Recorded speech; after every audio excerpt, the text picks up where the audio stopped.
Okay, and we're back. Great.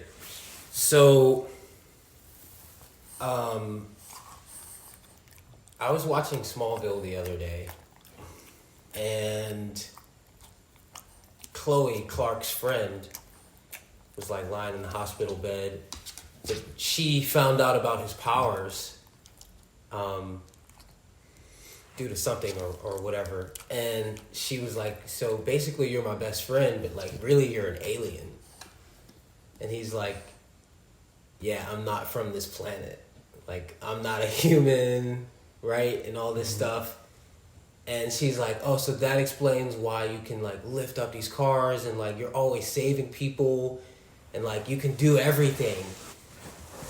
And then I had some type of like burden lift off of me, or I don't know if you want to call it like a realization, but I felt lighter for some reason.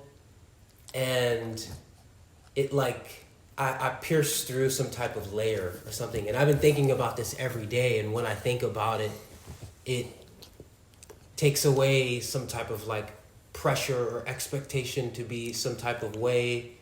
And what I realize is that I am an alien. Like I really am an alien, which explains why, you know, I can do a lot of things very well. Music, for instance. And when I thought about why I can do music very well, I realized that that's not real. Like, just because I can do it very well isn't the point. Like, just because Clark Kent can lift cars and has superpower strengths and has laser eye vision, like, that isn't the point. So then I started thinking also, too, is like, I wrote this down, and this isn't perfect writing by any means. It's just like something I jotted down after I thought about this. But, you know, what is an alien mind for? Because he's still in a human body, but he does have like some type of alien mind. So I was like, oh, not only am I alien, but it's not that I'm an alien. It's I'm in touch with some type of alien mind. But what is an alien mind for? What is possessing alien abilities for? What good is it to have an alien mind and alien abilities if they're just for show? No, they're for helping and stewarding others to find that they too possess these latent abilities and capacities, to protect them from ignorance and to help them evolve. To help them evolve, because that is the only way we will advance and do well to this temporary planet we call home. Yeah, okay. So yeah, I guess if I were to sum that up in a question is, you know, what good is it to have an alien mind walking around in a human body? Yeah. I mean, okay, so I hear a bunch of things here. The first is that we've talked about the one mistake. Like, there's only one mistake, and there's only one thing to get right. Mm-hmm. And that's everything. There's one mistake that we have, which is a habit that we work at so that we get the answer right. We get the answer right one time, that's it. Mm-hmm. Okay? And that mistake is perceiving ourselves as an isolated event. Yeah. An ongoing, isolated phenomenon. Mm-hmm. Okay? When we perceive ourselves as an isolated phenomenon, we have one of two choices. Either to experience an extreme depression because it's you against everything. Mm-hmm.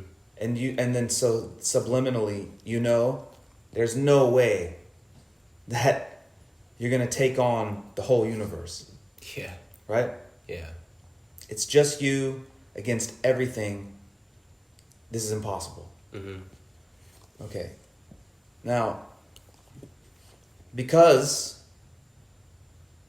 being depressed isn't what we would choose to do, mm-hmm. we do the other thing, which is now we start to think about how great and special we are. Mm-hmm. Because that's the only way that I can muster some type of like, I can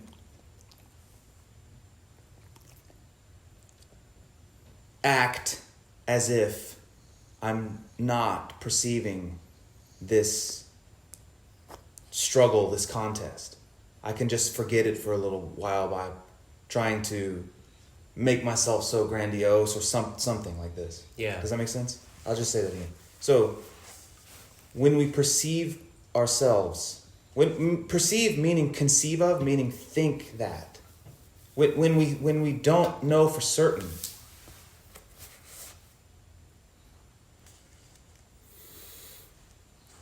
that who we are, what we are, is interrelated, interwoven, mutually dependent, and so on, which is the answer, okay? Then we only have one of two options. That's either to give up, toss in the towel, right? Which people do. Yeah. And are doing more and more. Fuck it.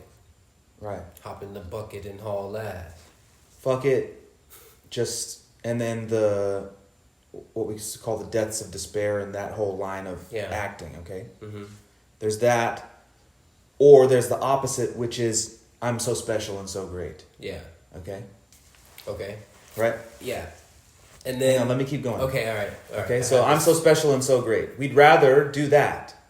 We'd rather try to live as if / pursue / build something so that we don't have to deal with the us against the universe situation. Yeah. So I'm going to become a celebrity. I'm going to get money. I'm going to be a famous chef. Whatever. I'm going to do all these things because that's better than just being depressed all the time. Totally. Which is the same thing as saying, I'd rather be entertained than bored. Yeah. Same situation. Right? Same situation. Okay.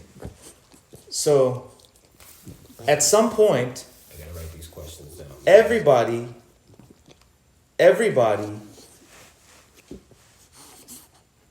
either feels depressed or special. Okay? Basically, every single day, everybody who's not enlightened is either feeling depressed or special. There's no middle, you know. The middle is like, oh, I'm bored. You're floating into boredom, and so then you respond by trying to do something to entertain yourself. Right? So it's either we oscillate between I'm super depressed, I don't like being depressed, so I need to do something so that I can feel I'm so special. Okay? So, there's this thing in us that aspires to be great. Right. As opposed to act, to live, to do things in a way where we're not experiencing depression. Yeah. Okay? So, all of that activity is basically a reaction to sense of meaninglessness, confusion. I don't understand what the point of life is. It's just me against the universe. I have no idea what's happening. Okay? Yeah. Everything that we do, everything. What? Well, you can see that or what? So basically, I'm depressed. Well, yeah. And I'm making this story up about. But okay, all right. So,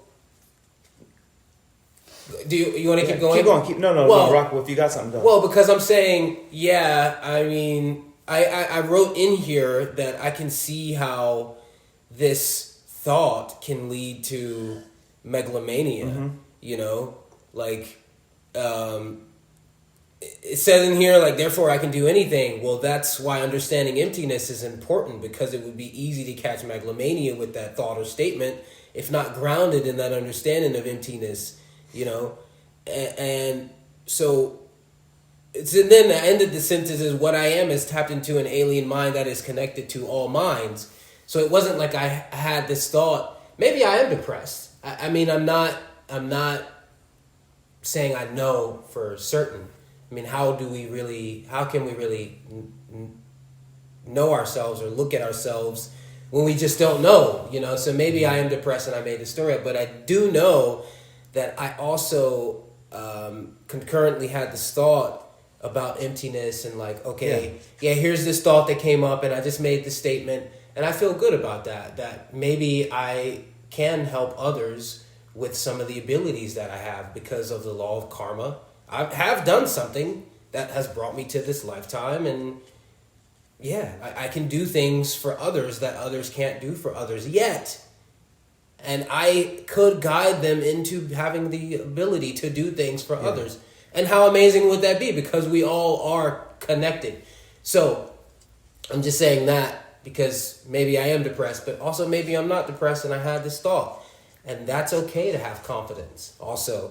My other question was then, you know, how do we know we've experienced interconnectedness? Yeah, so we got to back up and try. We always got to try to back up. And I have another question though, because also you said, you know, well, you only have two options when you're either depressed, you're depressed, and either you're gonna say fuck everything or you're gonna think you're the greatest person alive, right? Because it's a distraction from the depression. It's a distraction. It's important to understand. But what if you have experienced interwovenness, or at least you theoretically or logically can grasp that? Then what are the options? Yeah, so I'm saying, so now back up. It's important to keep, you know, in baseball, you know, I'm working with the 12-year-olds. There's a couple of them that have a lot of like natural ability, you know. Yeah. And they're bigger, and they know that if they make good contact, they hit the ball really far, and they like to do that, right? We like to do things that we're good at, right? But we start to get a sense that we're good at things, and then we rush because we, you know, it's like, I want the outcome of the thing, okay, and then we forget to keep our eye on the ball, right? So we're like swinging, whoa, you know. So I'm saying, so the same thing is true when we generate a moment or days or years of sincere inquiry. We got to keep our eye on the ball. Okay? So it's important. What I mean by that is it's important to identify the problem. Okay? Yeah. So I'm saying, so we start all the way back and say, okay, there's really only one problem. It's that we don't really know what the hell's going on. Okay? That's a big problem. We don't know what the hell's going on. Yeah. All right? When you say we don't know what's going on, where did you come from? well, yeah, and also Why are you you're here? saying that our perception of ourselves is isolated. Like, that's the fundamental problem. Right. Well, that's what I mean also by saying we don't know what's going on. We don't really know who we are. Yeah. Why we're here, where we've come from. Okay, so I'm saying, so it's important when we have that, I'm just going to use the word passion because I don't have it. When we have a passion for inquiry, it's important to keep our eye on the ball, meaning to be able to identify the problem, to have the problem in mind. Okay, the problem is that I don't really know what the hell I'm doing here. What, you know, understand? And so we think that question is a worthless question because, like, well, go build a business, go become successful, go get married, you know, or something. Anything other than sit and ask questions about the meaning of life. Oh, what are you, 5 years old or something, you know, right? So I'm saying when we have that passion for inquiry, it's then we need to keep our eye on the ball. The important question is, I don't really know what the point of this is. Okay? And I'm saying then logically we can start to go step by step and see where these things that you're mentioning apply. Okay? Because it fits like a puzzle, but we have to be able to identify that first problem. Because we don't know what we're doing, we try to fill up time with things. Okay? Look, none of us like to do things that we're not good at. Right? It feels uncomfortable. We don't like to fail. We shut down and quit. And I'm calling that depression. Okay? If you don't know how to do something, how can you be good at it? Right? If you don't know, if you never knew how to sing or make a beat or do any music, how could you be good at making music? You'd have to strive. Well, I'm saying you couldn't. Yeah. Right? So if you don't know what the point of life is, then how can you live it well, I'm saying? Right? Yeah. You can't. And therefore you make up all these things to do to distract you from the fact. We distract ourselves from the fact that we don't know what the hell we're doing. Okay, so I'm saying, so that's important to see. Now, that distraction begins to take shape by striving to be good at something, because at least it gives you something to do with your time. Yeah. Okay? Okay. But becoming good at something does not answer the question. Yeah. Right? What am I doing here? Well, at least I'm filling up my time by doing something. See that? Okay, so then here what will happen evolutionarily is we'll come. So I also want to say, by alien you mean that we came from somewhere not Earth. Yeah. So everybody is an alien by that definition. Exactly. Right? Yeah. So this is what I'm saying also. So all of us are going to have that sense that I'm great. And yes, we are, actually, also. We're amazing. Yeah. We can do everything. We inevitably will do everything. We inevitably will save the universe. All those things, all of that's coming. The question is, we don't know for certain why we're here, which means we don't know how to do it well, properly. Right? But doing something's better than doing nothing. Doing something well is better than doing nothing well. And then so the spiritual path begins by striving to do anything at all well. Again, become a chef, become a business, just, right? Okay. And so we will have developed some skill.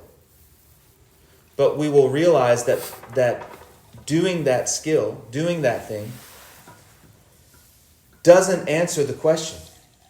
It doesn't give us any sense of understanding about the experience, right? It doesn't answer the fundamental question. We're still missing the ball. Okay? So then let's say, for example, where did we come from? Nobody knows.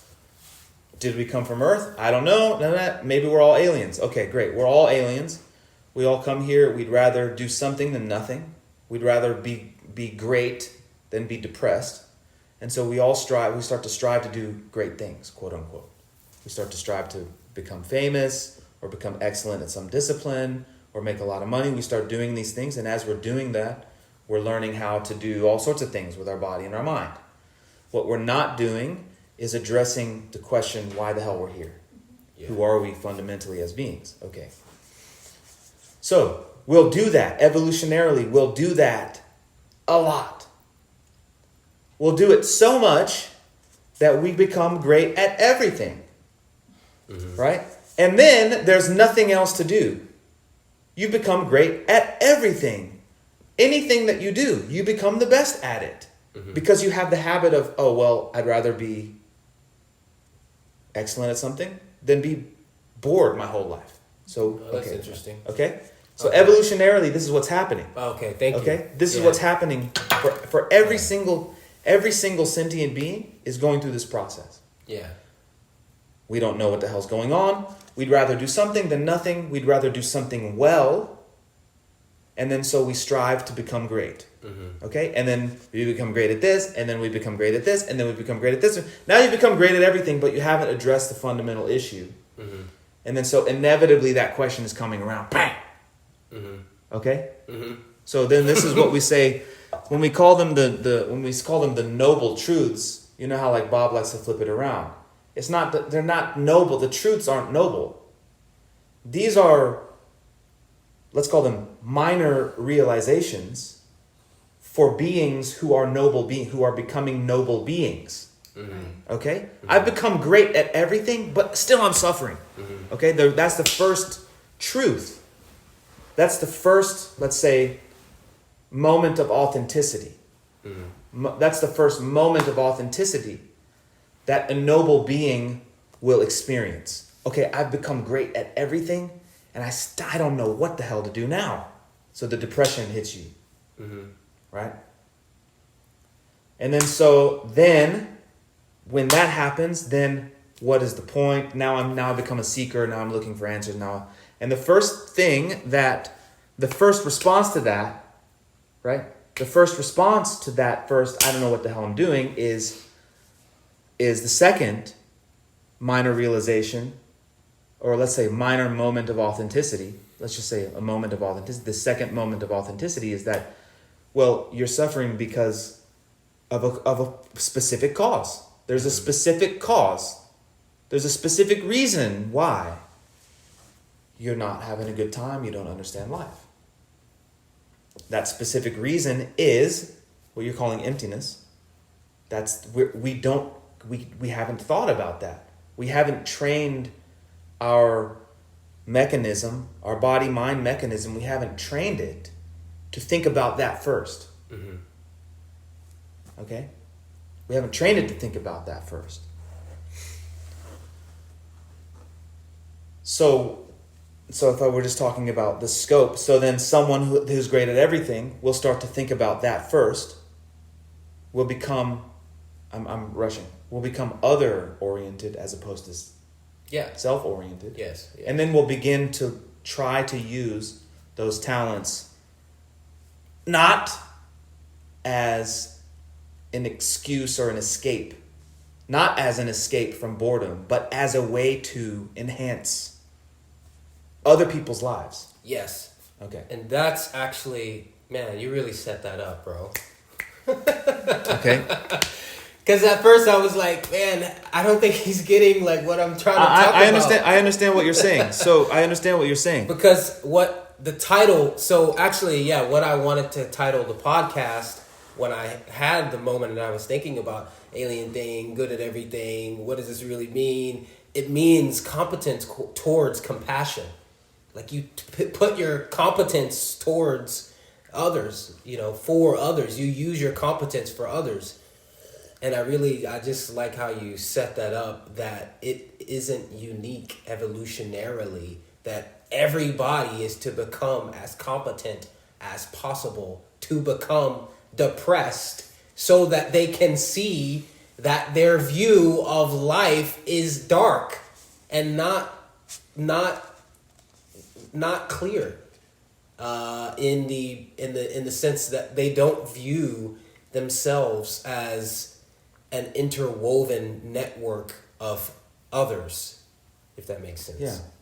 Well, this is one of the reasons why, then again, the more serious we become as students, the more, traditionally the word precious is used.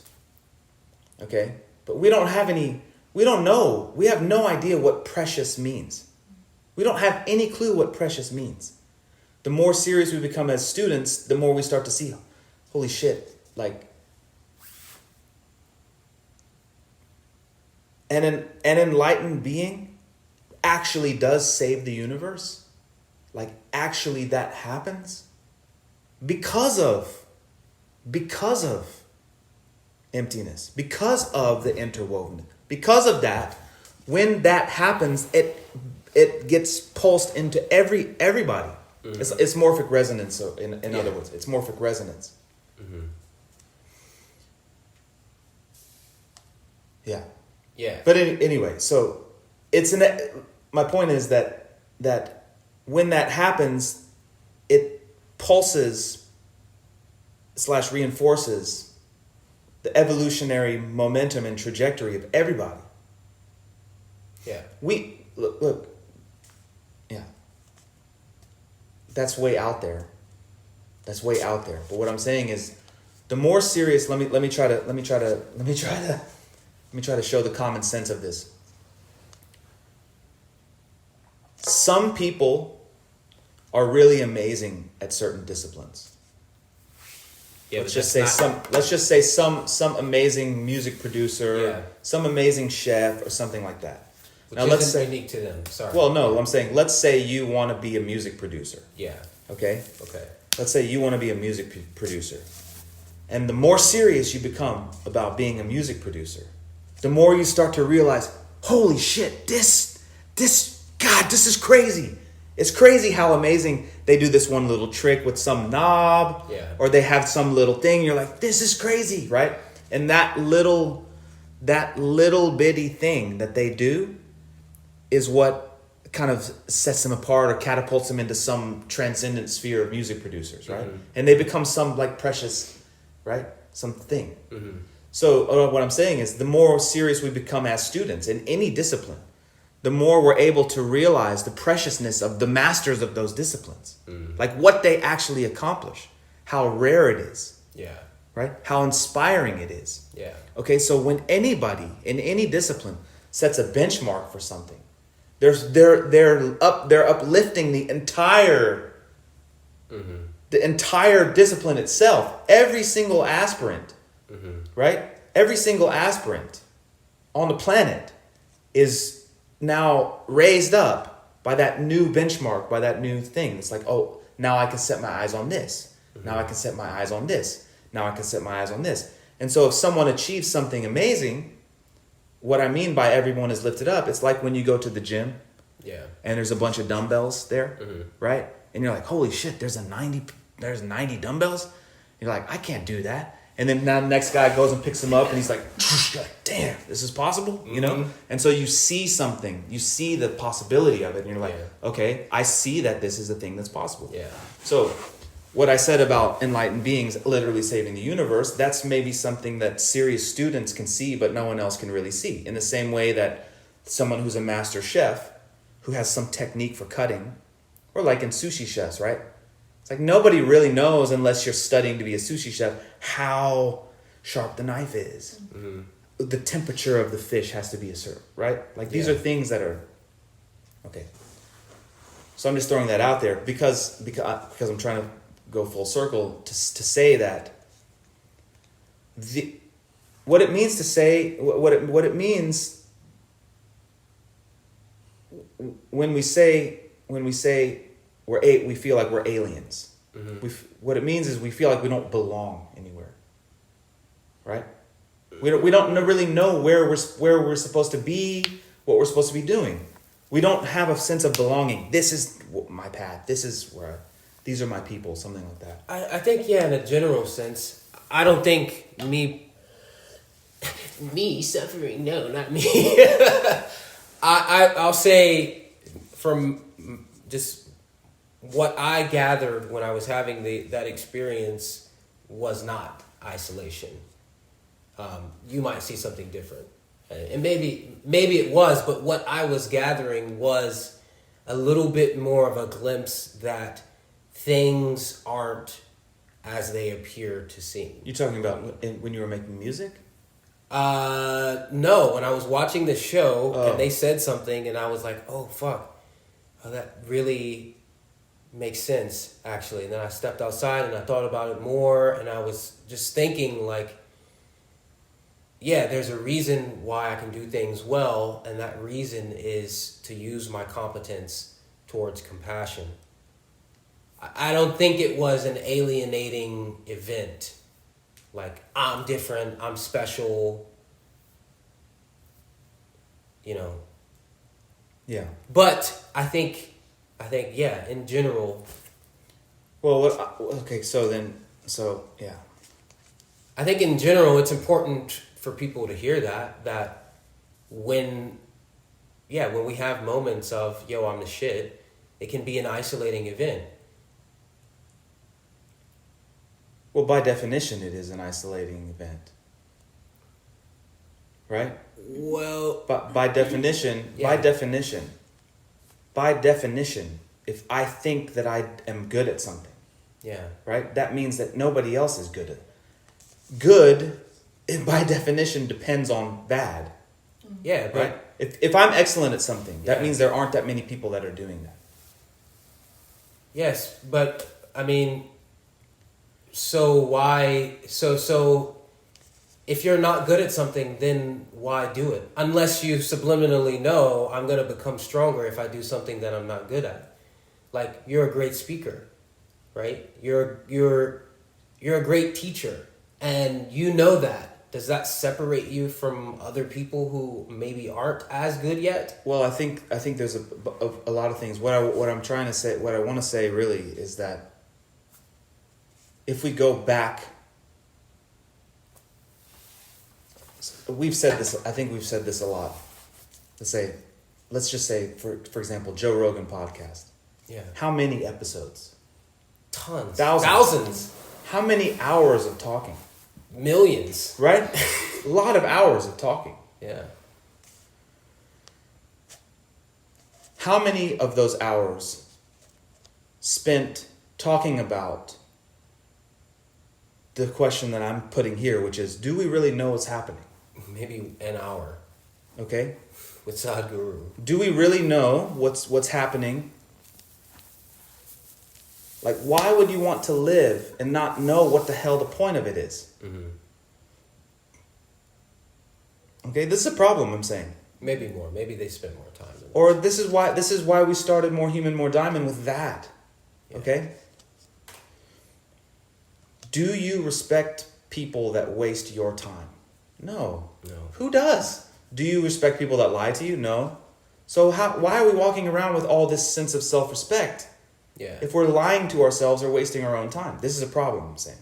So you're saying I might be lying to myself? No, I'm not attacking you. Okay. I'm not actually talking to you specifically. I'm saying that it's important for us to keep our eye on the ball. This is my first point. Yeah. Keep our eye on the ball. What if keep our eye on the ball means to remember that we don't respect people that lie to us or waste our time. Yeah. That's important. Okay? So, what if we're wasting our own time or lying to ourselves? This is important. This is a problem. I'm saying. Now, you were saying initially we tried to give it a shot as to why are we doing this podcast or whatever. Why are we going to film it now or something? You know, and so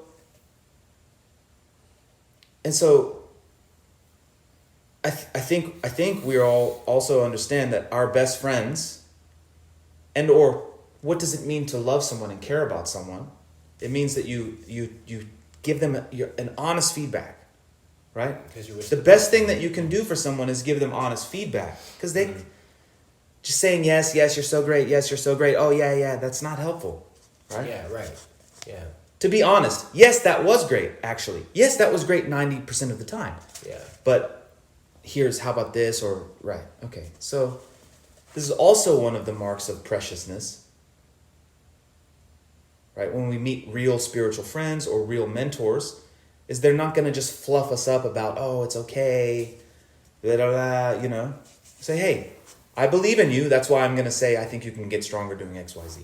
Yeah. Okay, Right. So now I'm saying, this is me, crazy me, trying to be a friend to everyone and say, hey, think about this. None of us respect people who lie to us or who waste our time. So this is what if we're lying to ourselves? What if we're wasting our own time? This is a problem, I'm saying. So this is just my effort trying to be friendly. That sounds like an asshole and or I'm pulling the rug or something, but I'm just trying to be friendly. I don't want to waste my time. You don't want to waste your time. I don't want to lie. I don't want you to lie to me. Right? None of us want that. So keep our eye on the ball. So can we see that what we've been doing a lot of the time is just trying to run away from being bored? Mm-hmm. Or trying to sweep the question of the meaning of life under the rug as if that's that's what naive people think about or something like that. Okay? Okay. Now what I'm also saying is that why I tried to start by you were saying, you know, I feel like an alien and this, so and then now I'm tying it to excellence or incompetence as two sides of a coin. Mm-hmm. So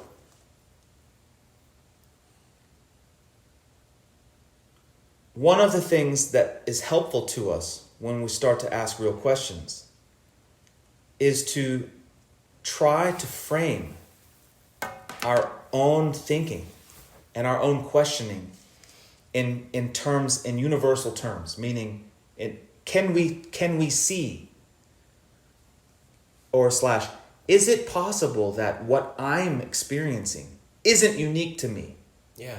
Either my feeling of depression, or my feeling of great, or my feeling of aspiring to do something, or my feeling of...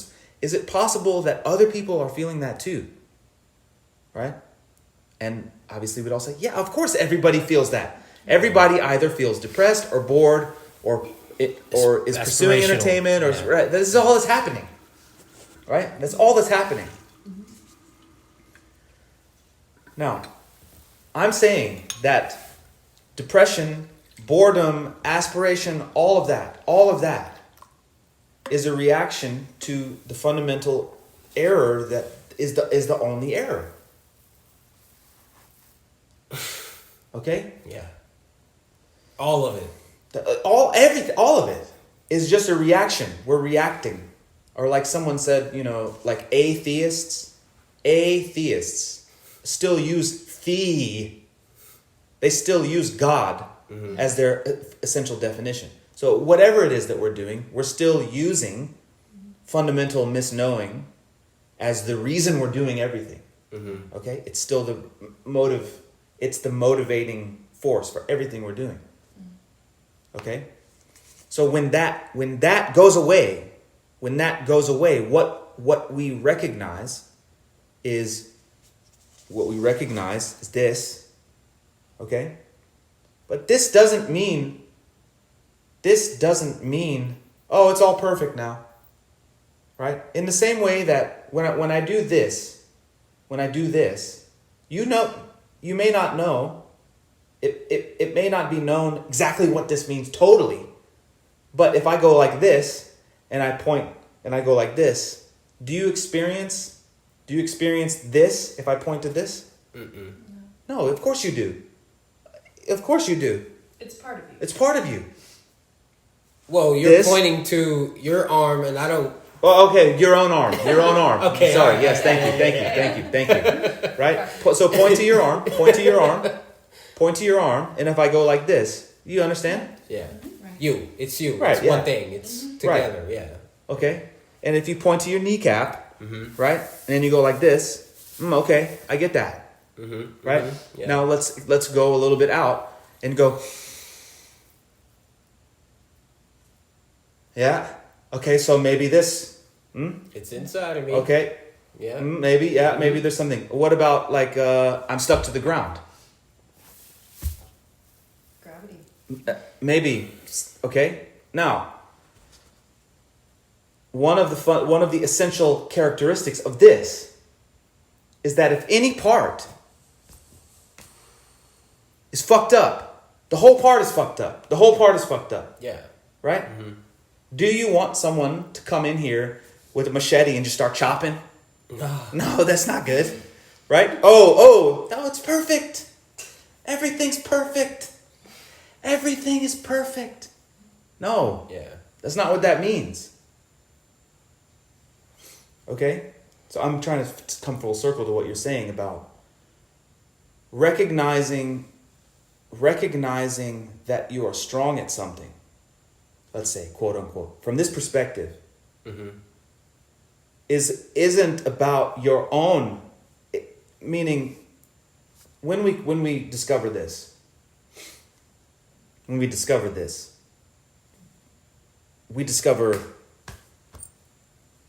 Yeah. Yeah. Okay. And so, in the same way that we don't want someone to run up in here with a machete and start going crazy, or we don't want someone to pollute the air, right? And or we literally couldn't survive if there weren't gravity, Yeah. right? Muscles would atrophy. You couldn't get food in. Right? Those videos. Water bubble. Push me back the other way. Oh, too much. Yeah. Right? Like that. It's like that. Right? So what we realize is that we depend on those things. We need them to be working. I need it to work. I need it to be healthy. It has to be healthy. It has to be strong. In fact, the stronger that it is, the better chance we have of getting through the day or something, yeah? Yeah. So that is the teaching that shows up once we're bored out of our mind because we've become great at everything. Okay, this. Now we can't realize this right away, again, because it's a habit. There's a habit blocking this. Mm-hmm. But what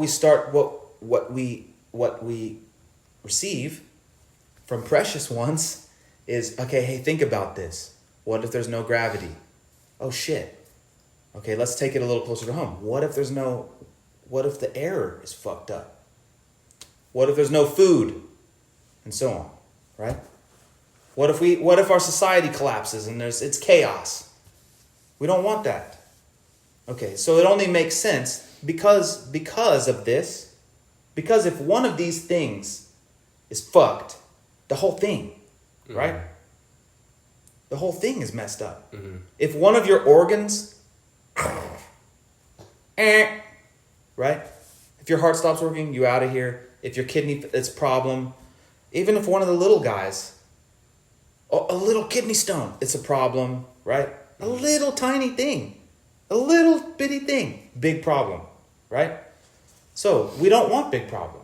Mm-hmm. In the same way we don't want depression, in the same way we don't want boredom. So then it makes sense. It only makes sense because of this to dedicate ourselves to the infrastructure.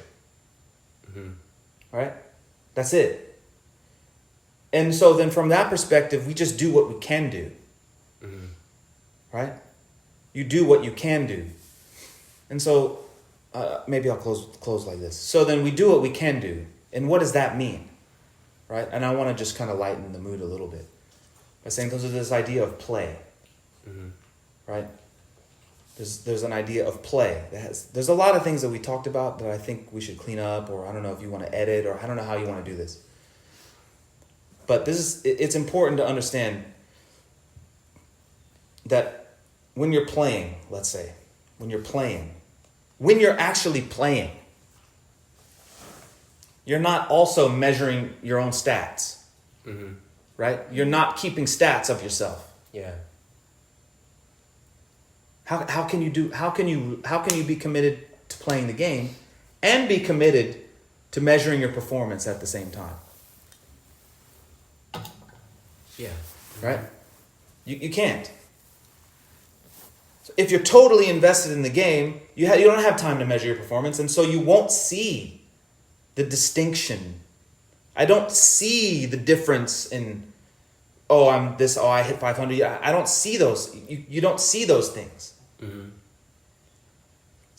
One of the things that we discover when this is that the potential is the same. The potential for excellence is the same. Or you use the word baseline, I think, when we tried to shoot. That baseline is, excellence is the baseline. Yeah. That's normal. That's what I'm saying, Coach, is like, off the record, what I'm really discovering is divine pride. And not some isolated event that I'm better than such and such. I realize this thing and like, that's actually... Well, I was thinking about this actually. This is it's important. So just one thing for you, really quickly, is to try to take those things when you have them, and sit and distill and try to see how it fits into the larger picture of evolution. Yeah, it's a puzzle thing, and that's why I honestly didn't want to bring it up today.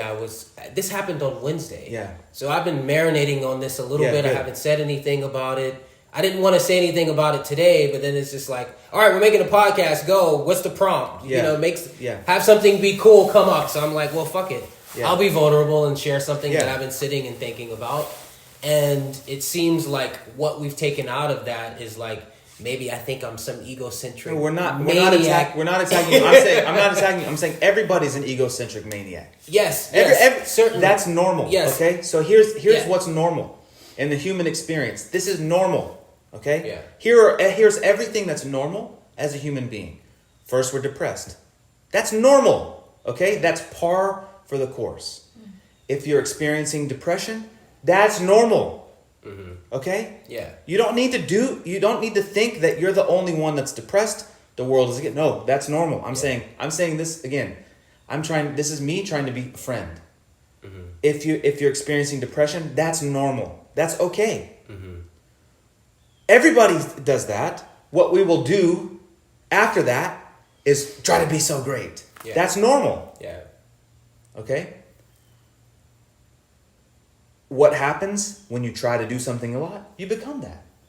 So, first we start depressed, then we aspire to greatness, then we become great at everything. We become great at everything, and or great enough at a handful of things to be very successful, to be able to move around, do what we want to do. That still doesn't answer the question. Then we become seekers. That's normal. Okay? Then we really become excellent / inspiring, focused, however you want to think of that. All of those things are normal. Okay? For you, for everybody, that's a normal experience of life. That is how it should go. Okay? So, Can I jump in? yeah, please. Because I can see where your question came up, like halfway through this podcast, because it kind of sounds like, in one way, it's almost like you're saying that there's something wrong with competence. You're not saying that. But Yeah. I think that if, like, it could be heard that way and maybe misinterpreted and, thinking like, oh, well, I shouldn't be competent because then that makes me a megalomaniac. Right. Yeah. And competence isn't the problem. It's the perception of ourselves that's causing the problems. Yes. So there's nothing wrong with incompetence or competence is not even the question. We're talking about the fundamental problem, which is how we perceive ourselves and others. Yeah, so I brought up the Joe Rogan thing or the podcast thing to say that there's so many different ways that our mind and our speech patterns can move. Yeah. Infinite direction, right? But if we move it in a very specific way, then we get the results we're looking for. Yeah. You could spend hours and hours and hours and hours talking, philosophizing, what about this, or this, or this, or this, going all over the place. We could do that, and we see that happening. But if we put it together in a certain way, then there's a result that happens. And I'm saying, I'm inviting you to try this. Come all the way back to the beginning. Keep our eye on the ball. Can we see that because we're not totally certain about what the hell we're doing here, that we just try to entertain ourselves? Yeah. Okay? That's something we do. Yeah. Okay. And then we get bored of entertaining ourselves and we want to actually have something to do. A career, a family, right? And then so you take on some responsibility and you're like, and then you start to mature a little bit, right? You start to care about something a little bit. Okay, but then you keep going in life and keep going, same thing. So there comes a time when inevitably we ask these types of questions. Yeah. Okay. And that I'm trying to keep myself focused. The attempt to try to see that as a rational movement of life. We're not sure what we should be doing. That's really depressing, actually. I have no fucking clue what the hell's going on. That's really depressing. I don't want to be depressed, so let me go drink. Anything. Yeah. Right? And then we get entangled in things, and now we're in a relationship. Oh, I got somebody pregnant, or I don't know what's going, right? And that, well, at least it's something to do. Yeah. That's better than being depressed. Right? So I'm saying, so notice that is rests on that. Right? And then notice that when you're in problem, now you got life stuff going on, then you want to try to figure your stuff out, and you want to, how should you learn how to be a man, or learn how to be a good citizen and be involved in the political this, or, save money, and all of that then is some minor attempt to clean up some bullshit, which itself is a response to not knowing, I'm saying. So notice, we see teachings about how do you become a responsible person, how do you become a kind. All of that is because we made some mistake because we don't understand what we're doing here. Okay, I'm saying, so now logically it's like this. Yes. Now I'm saying, no matter how much money you save, no matter how successful your business is, if we don't if we don't learn about the one thing, Yes. we don't really experience, we can't experience feeling at home, feeling of belonging. Yes. So there's this thing that comes called this. There's a teaching that comes when we're ready called this, which is, unfortunately, it's the only way to move forward out of depression.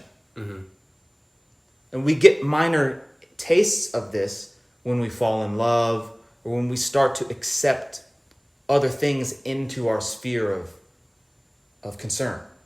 So that's why the mother and child analogy are always used, and or for parents, they're always like, oh, now my life really started to happen when I had my child. I started to become a man or woman, or however you want to think of that.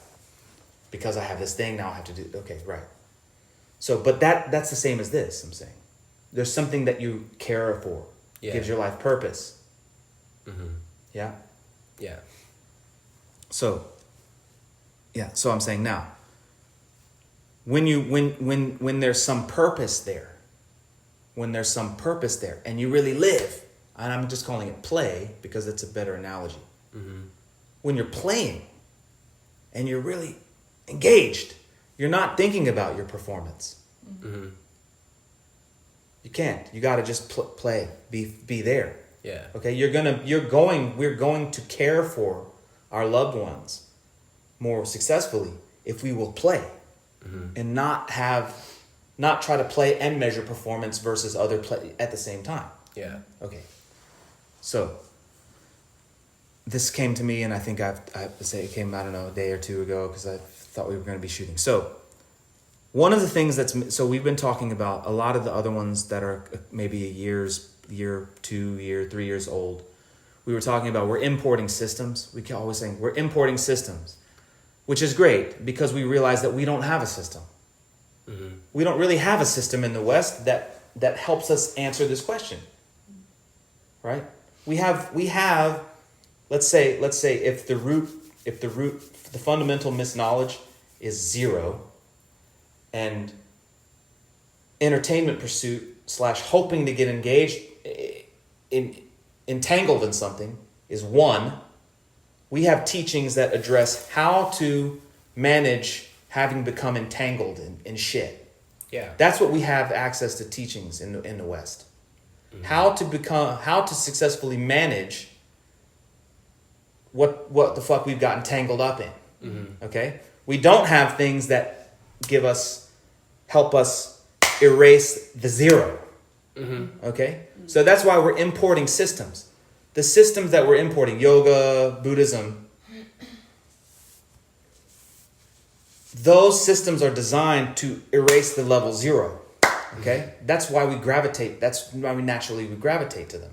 In the same way that when we're hungry, we gravitate to food because we understand instinctually. I'm saying it's an instinct. We understand this satisfies this. We don't go, eat a chair or something. Okay, it's the same level of understanding of, this satisfies this. That's why people do it. And if you get a taste of it, you understand that, and so you keep going back. Okay, so we're importing these systems.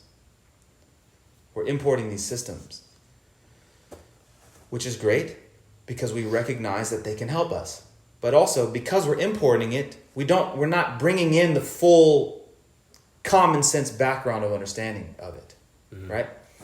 So there's an idea that there are vehicles. Right? There are vehicles that transport us from the state of confusion to clarity. You need a vehicle, we need to go there, right? Okay. And so we still have the habit of thinking about the path. We still have the habit of thinking about the path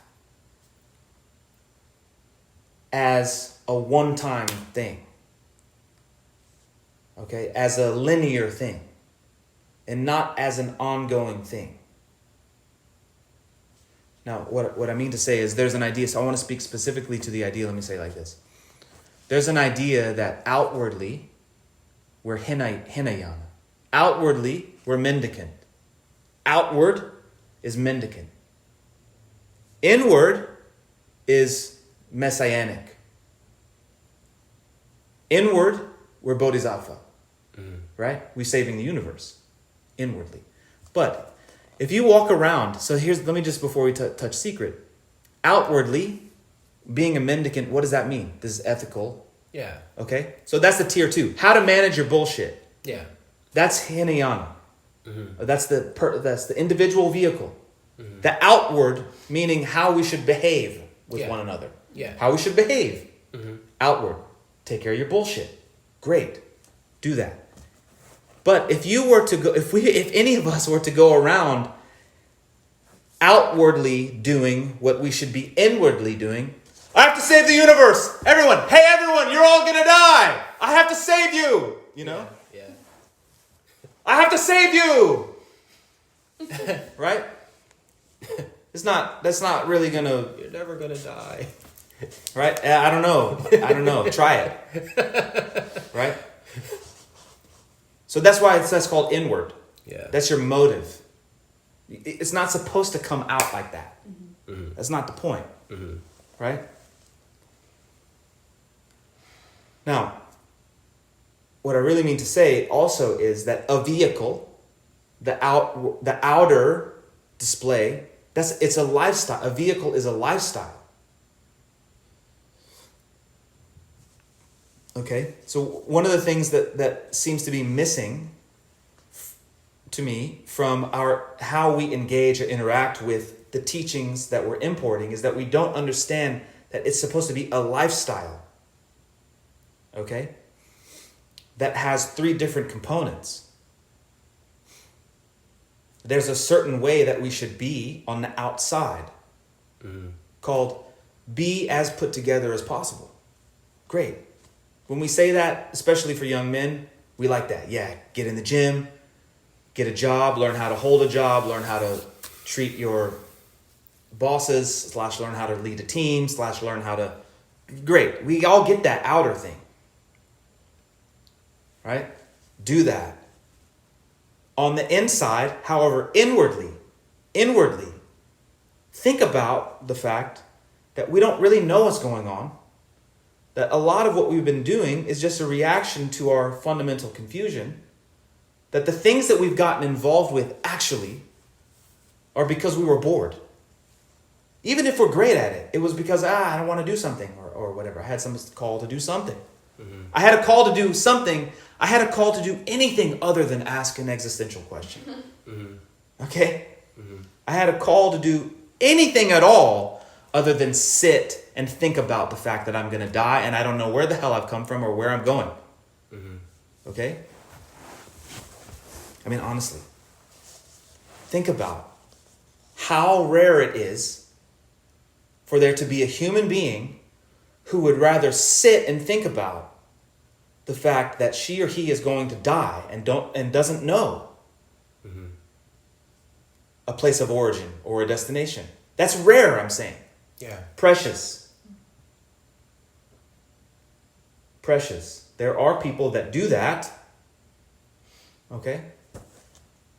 Precious. But I'm saying most of the time we don't do that. Yeah. Right? So Okay, this so conversation is rare too. Right. So then inwardly, we have to cultivate that habit of thinking about that. Okay? And when we think about that, we should also think about everything that we've talked about for 2 years. Did I make the air? No. Can I live without the air? No. I depend on the air. Thank you, air. I'm going to make sure that I take care of you, air. Right?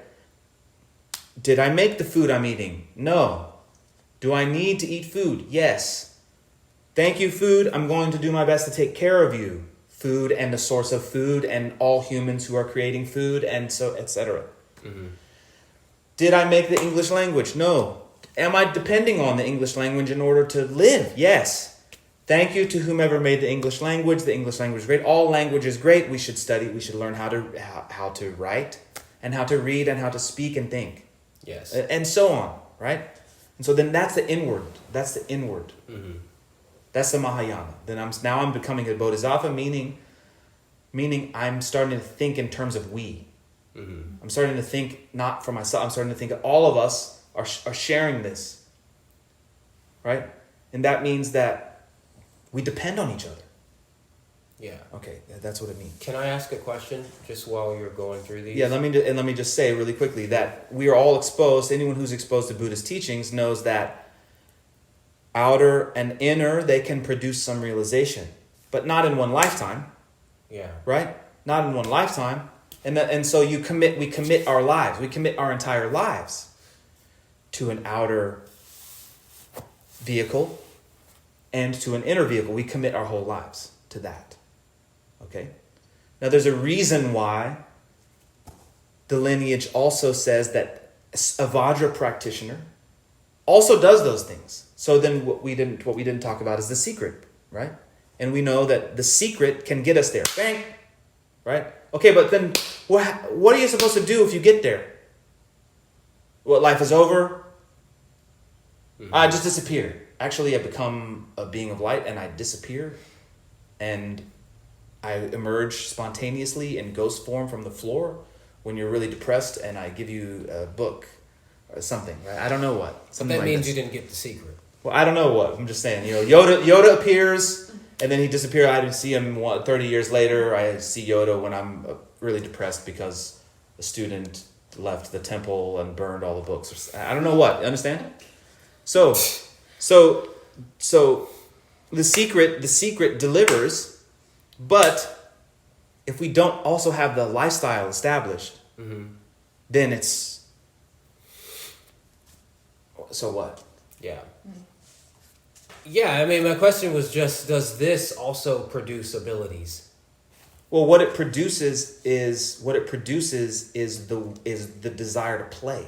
Mm-hmm. Mm-hmm. And not. Or let's call it, so I'm making these things. What it produces is strength of character. Yeah. And will to compete. I call it will to compete. Yeah. Okay. Mm-hmm. Will to compete. Your team is losing the game. Yeah. Mm-hmm. And you really feel like it's your team. Yeah. Okay? So let's say, for example, you always see me watching sports things. So let's say, for example, you're a linebacker. And your team is losing the game. Mm-hmm. You're only down 6 points. Okay? And your team you're down and they got the ball again. And they're pushing. And now they're in the red zone and they're about to score again. If they score, it's fourth quarter, that's it. Yeah. But you're a linebacker and you're like, no, this is my team. My will to compete, my strength of character, and you step up and you make some play, cause a fumble, get a turnover, something like that. Mm-hmm. Okay? So this, when we discover this, also the lineage talks about that there are several discoveries of this. Yeah. Right? Mm-hmm. That first discovery, the path of seeing, when you see it, oh shit, then you start meditating, meaning then you start really living that. Mm-hmm. Okay, so this will produce the will to compete. Okay, the strength of character, will to compete, which by definition will produce qualities or make excellence possible. Right. Right? Yeah. Because no, again. Oh, my backhand isn't right. No, again. Oh, my swings were, again. It's like that. Yeah. Again. Yeah. Or, yeah. Well, I'm saying that to say that not all abilities are produced from boredom then. Well, the capacity to learn. Different tier. Look, when we're bored, we want to just get involved in anything at all. Right. Right? And then you get involved in something, and then it's like, oh shit, this is really kind of not great. Yeah. Right? And then you're like, okay, so the thing that I want to get involved in, I want it to work out. Mm-hmm. Right? And then so you get to that thing where we learn how to manage our shit. Yeah. At which point we start to learn how to be a little bit more chill about things, be a little bit more kind, Mm-hmm. be a little bit more patient. We start to actually take on some qualities. Mm-hmm. But there's a totally different capacity to learn Mm-hmm. that is present when the first taste of this happens. Mm-hmm. Because then you become like, oh, will to compete. In the same way that I was saying, well, we don't want the world, we don't want gravity to stop working, we don't want Yeah. we don't want our society to collapse. Why? Because then it's like someone cutting your legs off or something. We don't, and instinctually we don't want that to happen. So how can I help? How can I help? How can I help? How can I help? How can I help? How can I help? Yeah. Like that. Right. Yeah.